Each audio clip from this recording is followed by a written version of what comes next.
Plus que 24 heures avant le choc entre les léopards de la RDC et les Amavubi du Rwanda, qui se jouera au stade Amahoro de Kigali, le soutien du comité à les îles et léopards et les supporters est inconditionnel.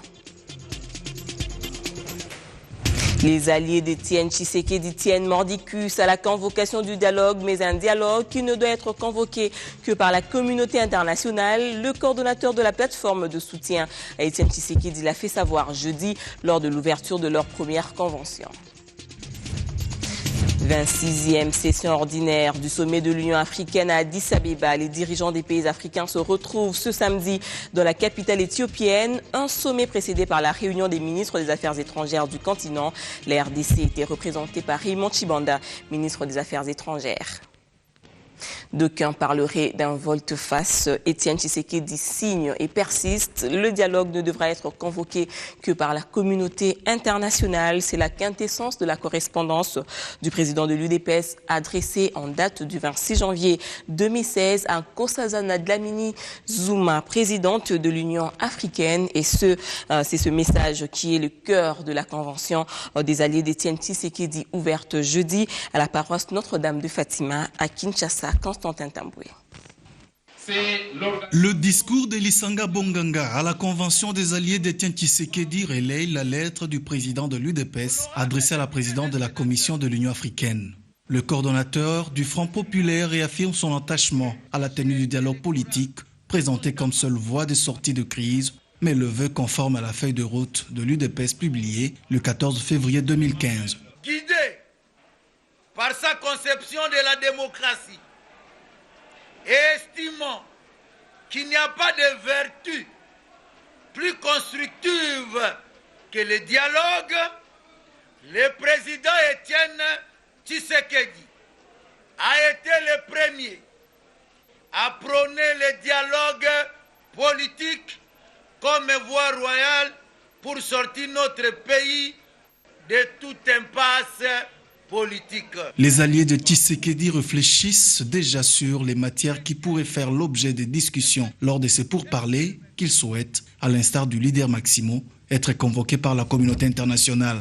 Ainsi, le président Étienne Tshisekedi a-t-il lancé un appel pathétique à toutes les forces acquises au changement démocratique pour se souder comme un seul homme, pour s'ériger en bouclier contre toute manœuvre dilatoire tendant soit à étouffer, soit à vider, soit à contourner ces dialogues.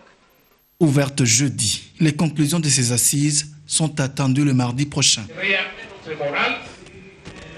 Nous vous le disions tantôt, la capitale éthiopienne Addis Abeba abritera ce 30 janvier 2016 le 26e sommet des dirigeants africains. Selon la présidente de l'UA, la priorité pour les dirigeants africains consiste à résoudre durablement les causes des conflits et travailler à relever les défis du développement pour une Afrique stabilisée et en paix envers elle-même. La réunion des ministres des Affaires étrangères du continent africain le 27 janvier a précédé ce sommet. La RDC était représentée par le ministre des Affaires étrangères et coopération internationale Raymond Tshibanda et la coopération internationale plutôt qui avait dans sa suite le conseiller principal du chef de l'État chargé des questions diplomatiques. Les utilitaires aux médecins de services publics de l'État membre des États membres de Sinamed, initiative du syndicat des médecins, bénéficient également de l'exonération accordée par le gouvernement de la République dans le cadre de l'amélioration du bien-être des agents de l'État. Constantin Tamboué pour le reportage. Une remise qui fait des heureux. Les médecins de service public congolais membres du Sinamed ont reçu des véhicules au cours de cette énième remise. Ces moyens de locomotion mis à disposition des médecins seront payés à crédit, au bout d'une échéance échelonnée jusqu'à 4 ans. Je suis médecin depuis près de 20 ans. En tout cas, aujourd'hui, je suis très contente parce que le projet a commencé il y a 3 ans. C'est depuis 2013 qu'on versait l'argent. Chaque mois, on donnait une somme d'argent. C'était pour Mouna. Le projet Crédit Véhicule du Sinamed s'inscrit dans le cadre du développement et de la recherche du bien-être de ses membres affiliés. Le SINAMED a eu à bénéficier du gouvernement de la République l'exonération des droits et taxes à l'importation de ces véhicules. Et donc, il serait ingrat de ne pas soutenir les actions positives du gouvernement. Mais quand nous disons que c'est sans ambition politique... Le SINAMED a déjà réussi à faire bénéficier à plus de 1000 médecins des véhicules utilitaires. Le syndicat mûrit en outre un autre projet, celui de doter à ses adhérents des crédits maison. Présentation jeudi de nouvelles mesures fiscales contenues dans la loi fiscale exercice 2016. C'était au cours d'une matinée fiscale au siège de la Fédération des entreprises du Congo, fait que la Direction générale des impôts et le patronat ont échangé sur les innovations et contraintes de ces nouvelles mesures. Traditionnelle séance d'échange entre l'administration fiscale et le patronat, une séance essentiellement axée sur les règles en matière d'impôts et qui s'inscrit dans la logique de la présentation des mesures d'application de la nouvelle loi des finances.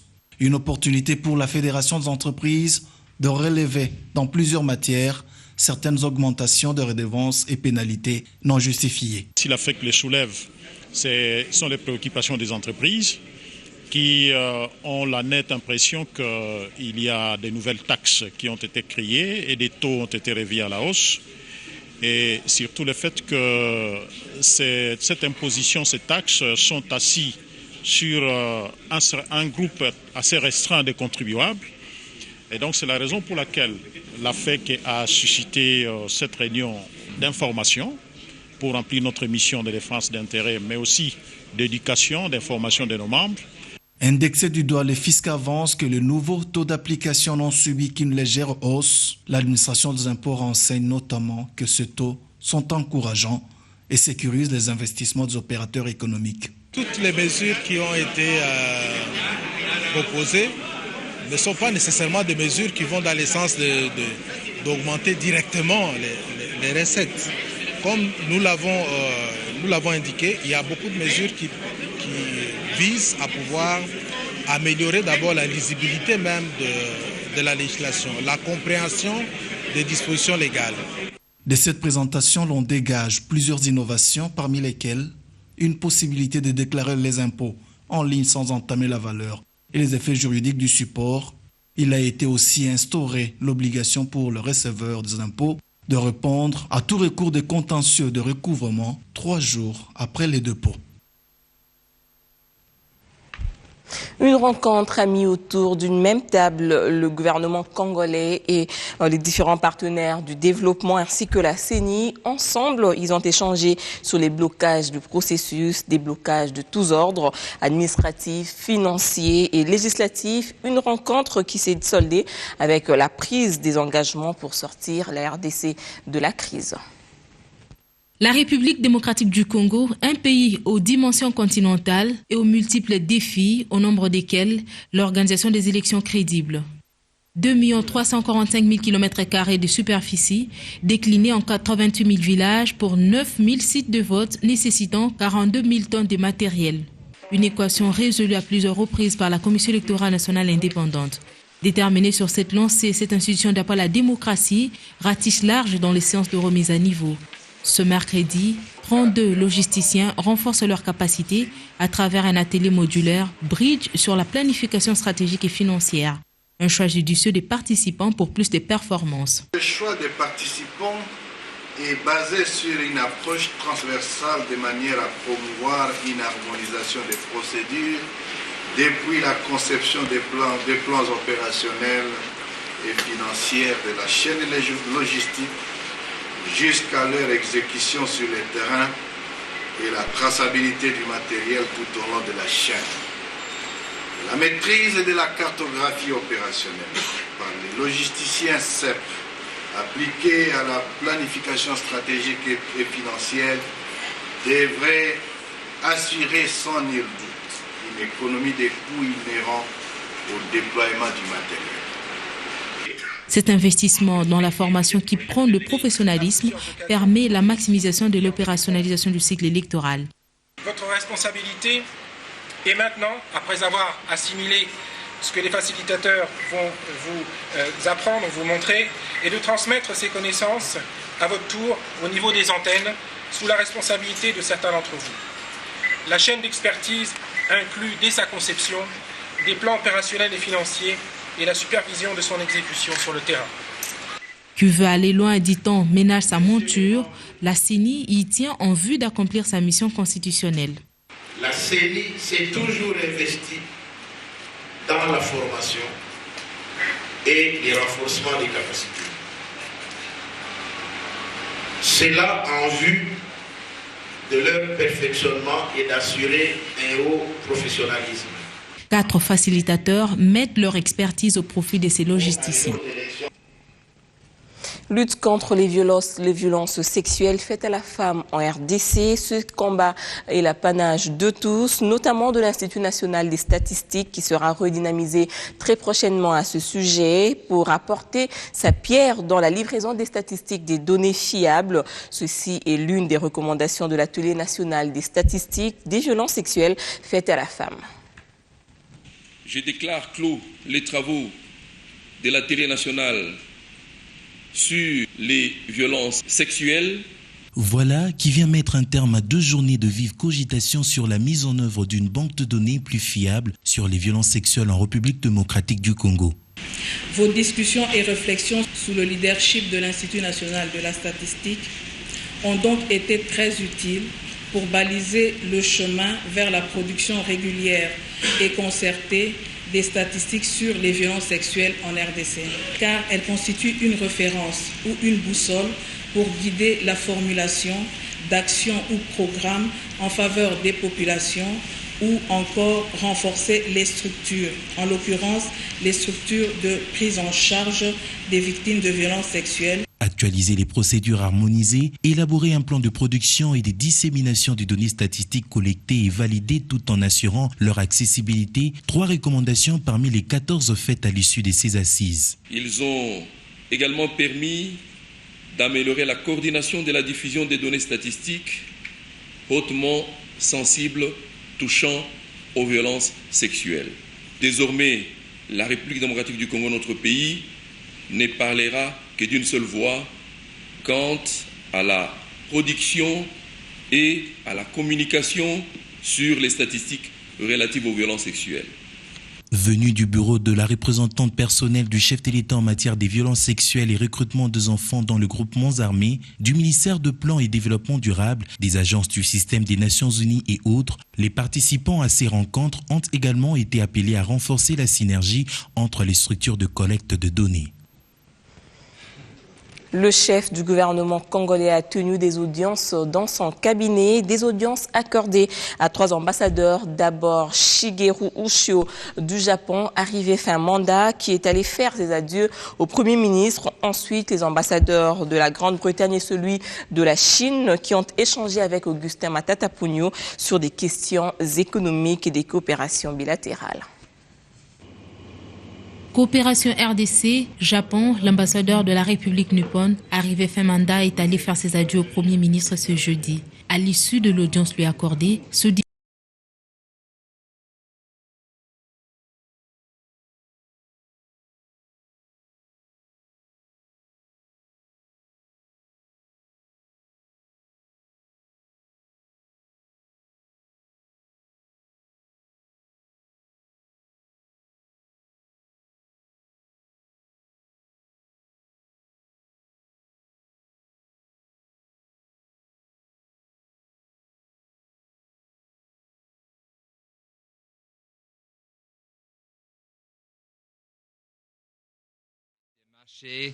la réforme des réglementations et des taxes. Après la Grande-Bretagne, c'était le tour de la Chine. Son ambassadeur en RDC, Augustin Matata Ponyo, a axé ses propos sur la coopération sino-congolaise, avec un accent mis sur les forums et sur la coopération sino-africaine tenue au mois de décembre dernier. La Chine a déclaré 10 plans, il y a encore 60 milliards US dollars pour concrétiser les plans planifiés entre les 2 parties, entre la Chine et l'Afrique. Et j'espère que la RDC pourrait bien profiter de cette occasion précieuse à réaliser quelques projets pour promouvoir le développement socio-économique et aussi, surtout pour le bien-être du peuple congolais. Une journée très chargée pour le chef du gouvernement qui tient mordicus à la relance de l'économie nationale. C'est plus de 30 personnes venues de Massissi qui tentent de rejoindre la localité de Boga en Ituri. Ces dernières ont été interceptées à partir de Butembo, puis refoulées jusqu'à Goma. Elles se retrouvent en ce moment dans une situation humanitaire difficile, internées dans l'enceinte de la mairie de Goma. Ces déplacés ont un seul objectif, arriver à Boga en passant par le territoire de Beni. Pour le gouverneur Julien Paluku, ce flux migratoire passant par Beni doit s'arrêter jusqu'à ce que ce territoire retrouve sa quiétude. Patrick Aloura. Des enfants qui jouent, des femmes faisant la vaisselle, c'est l'image de ces refoulés de Massissi. C'est jeudi matin dans l'enceinte de la mairie de Goma. Ces 30 personnes, hommes, femmes et enfants, sont arrivés à Goma le week-end dernier en provenance de Butembo, où ils ont été interceptés par les habitants de cette ville, les accusant d'être des suspects dans ce qui se passe à Beni. Ces 30 personnes, toutes de la communauté Hutu quittaient Kibabi dans les Massissi pour la localité de Boga, en province d'Ituri, avant de voir leur périple se terminer à Butembo. Pour ces personnes, pas question de rentrer à Kibabi, mais elles vont tout faire pour atteindre Boga, quelles que soient les conditions. Ici à la mairie, toutes ces personnes passent nuit depuis leur arrivée dans certains bureaux de l'État sans aucune assistance, à part la bouillie qu'elles reçoivent de la part de l'hôtel de ville chaque matin. Dans son point de presse mercredi, le gouverneur Julien Paluku a proposé une solution à ces flux migratoires de Massissi vers l'Ituri. On ne peut pas empêcher un Congolais un jour d'aller vivre à Kisangani, d'aller vivre à l'Équateur, d'aller vivre, je ne sais pas, à Bunia.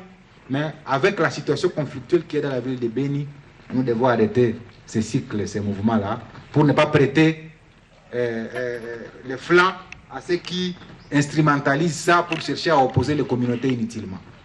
Parce que si on ne maîtrise pas cette donnée, vous vous rappelez à Beni, il y avait eu cette situation où on avait pris les gens jusqu'à à des actes xénophobes. On ne doit pas continuer à faire ça. Selon certaines informations non encore officielles, le gouvernement provincial serait en train de tout mettre en œuvre pour ramener toutes ces personnes dans leur village d'origine à Massissi. Le gouvernement congolais vient d'adopter 28 mesures urgentes pour stabiliser et relancer le secteur économique en RDC suite à la chute de matières premières, ce qui a conduit au ralentissement de la croissance de la production. Jérôme Sekana, directeur de l'agence de presse privée Galaxy Media, était reçu par Steve Mbouyi dans l'invité du journal pour parler justement de ces 28 mesures.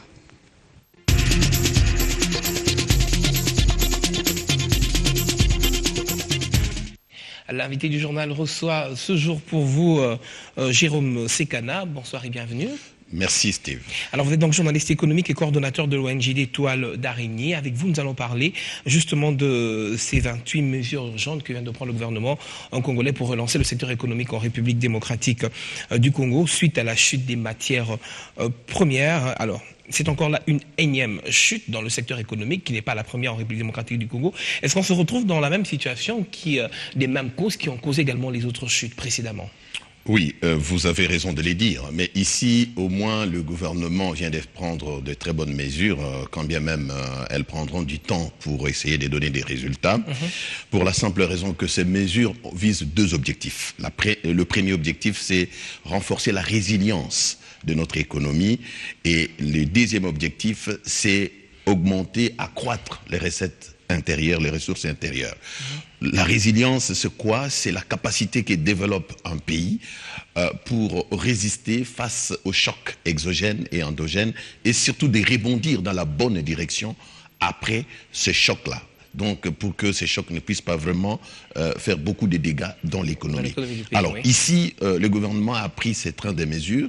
Elles sont bonnes, globalement, mais peu efficaces, dans la mesure où il faut parfois retourner encore au Parlement pour obtenir certaines modifications des lois, pour que ces textes, ces mesures puissent vraiment avoir le pouvoir coercitif. Donc c'est un blocage qui se présente une fois de plus. Ce n'est pas tellement un blocage comme tel, c'est une bonne chose, mais les mesures sont prises en retard. Donc la chute a commencé à être observée depuis très longtemps et le gouvernement a pris du temps. Il faut maintenant, le gouvernement a l'obligation de retourner au Parlement pour solliciter ce qu'on appelle un collectif budgétaire.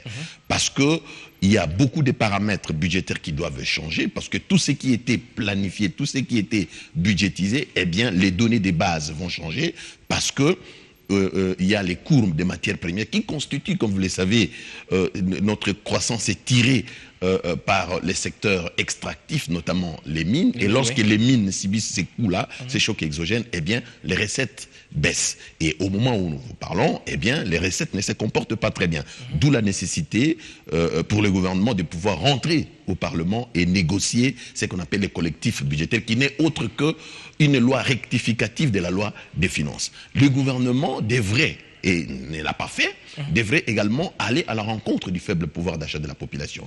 Comment? En essayant de se saisir de l'embellie pétrolière que nous sommes en train de vivre aujourd'hui à travers le monde. Nous continuons à acheter le litre d'essence à 1440 francs congolais, et alors qu'on devrait acheter à moitié prix.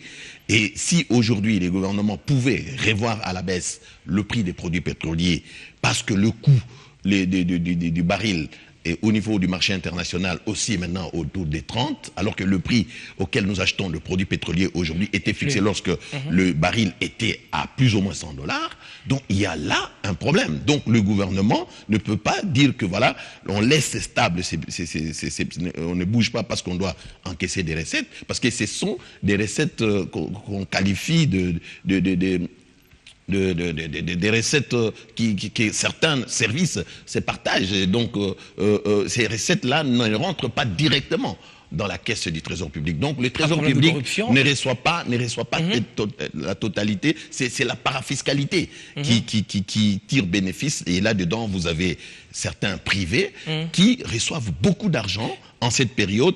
En clair, le gouvernement devrait ouvrir un compte et revoir surtout la structure des prix des produits pétroliers, faire en sorte que le prix puisse baisser et auditer même cette structure des produits pétroliers. Justement, est-ce que de ces 28 mesures prises, quelles sont celles qui concernent particulièrement le quotidien des Quinois ou des Congolais en général, de toute façon? Bon, presque toutes concernent le quotidien des Quinois. Le problème, c'est que nous souffrons. Il y a un handicap majeur. L'handicap majeur ici, c'est l'impunité.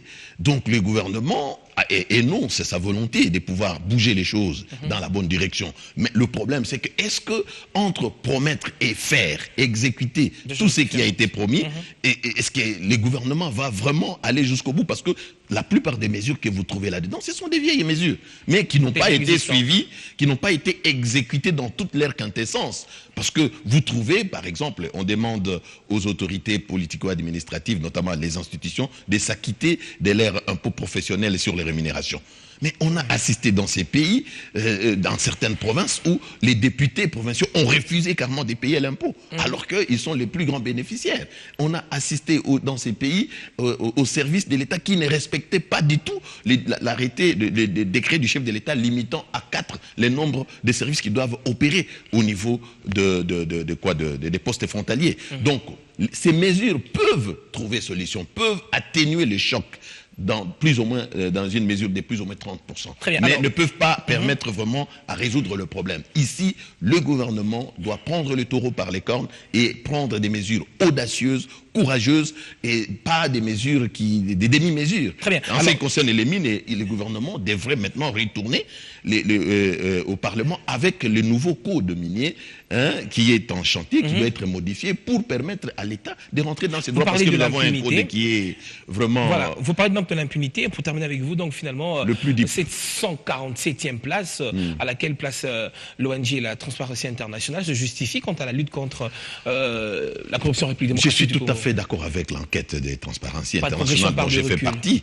Parce que la corruption, c'est devenu un sport national dans ces pays. Il ne faut pas se voiler la face. Et tout à l'heure, je vous parlais de l'impunité. Si le gouvernement pouvait vraiment sanctionner dans les régies financières et même dans tous les services, au niveau de l'appareil judiciaire, où vous trouvez des gens qui détournent les deniers publics et qui se voient le lendemain, ils sont promis dans d'autres fonctions plus importantes, comme si on les encourageait, on leur donnait une prime dans leur marche au détournement qu'ils font, dire bon, vous avez détourné ici, maintenant vous êtes promis pour aller détourner encore davantage. Pour faire mieux. Donc ce n'est pas normal. Donc ici le problème, le gouvernement a bien fait, on sent qu'il y a la volonté de prendre le problème à bras le corps, mais ces mesures ne sont pas très efficaces. Il faut auditer la structure des prix, soulager le faible pouvoir d'achat de la population en faisant profiter à cette population l'embellie pétrolière, ce que le gouvernement n'a pas fait. Le gouvernement doit nécessairement aller au Parlement parce que les conditions sont réunies pour que le pays se dote aujourd'hui d'un collectif budgétaire. Ce que le gouvernement n'a pas dit dans ces 28 mesures. Et enfin, pour terminer, le gouvernement ne doit pas dire ce qu'il ne peut pas faire. Il faut dire ce qu'il est capable de faire. Et là, nous invitons le gouvernement et surtout le chef de l'État à mettre un terme à l'impunité qui constitue un cancer dans notre Jérôme pays. Sekana, je rappelle que vous êtes journaliste économique et coordonnateur également de l'ONG Toile d'Araignée. Merci d'avoir répondu à notre invitation. Merci.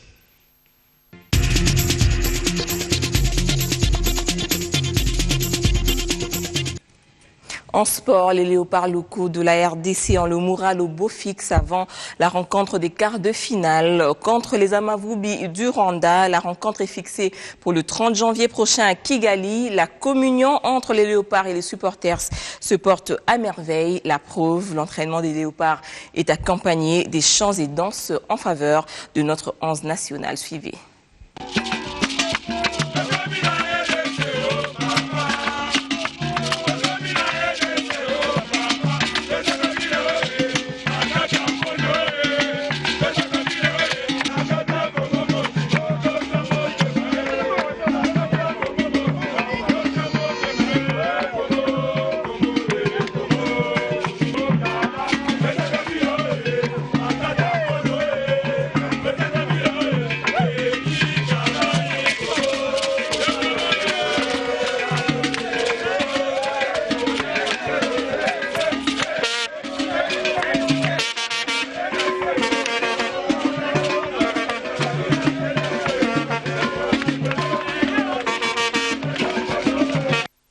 Puis nous allons nous dire au revoir sur cette note nécrologique de l'artiste musicienne Marie-Missa Mouki a été inhumée à la nécropole entre terre et ciel. Aujourd'hui, le corps a été exposé au stade des martyrs de la Pentecôte où des milliers de personnes lui ont rendu un dernier hommage.